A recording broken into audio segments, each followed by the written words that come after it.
Okay, kids, so a lot of students had been requesting me to define the how to actually find the height and the altitude of a triangle, and then at the same time in the chapter perimeter and area, how to actually understand the difference between the median and the height.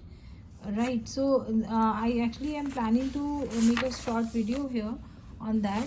So there is an attribute that's called the height of a triangle, or height or altitude.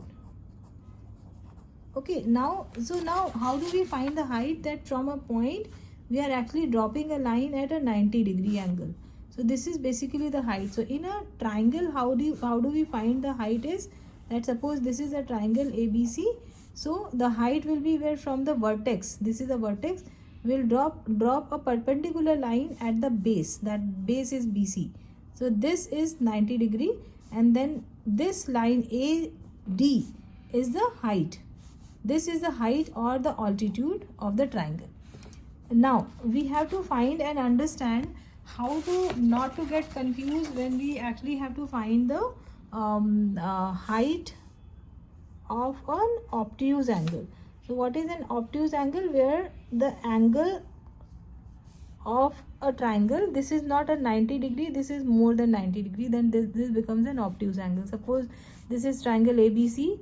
So now a lot of kids, what they do is they'll drop a line from here till here, and then they will say that okay, this is the height. No, this is not the height. So before that, let me explain you one more term, that is the median.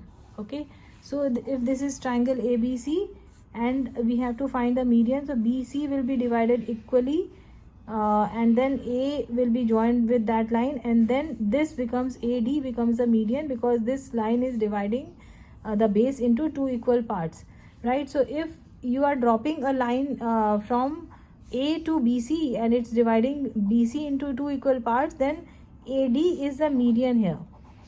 AD is the median, not the height. Now how do we find the height?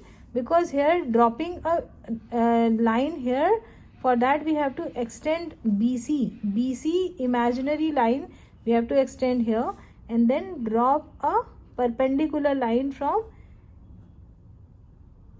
A, right? So suppose we extended it from here to here as a D, and then this is a 90 degree, then this part, that is AD, that becomes your height, right? So this we can term as O. So this part AO becomes a height, and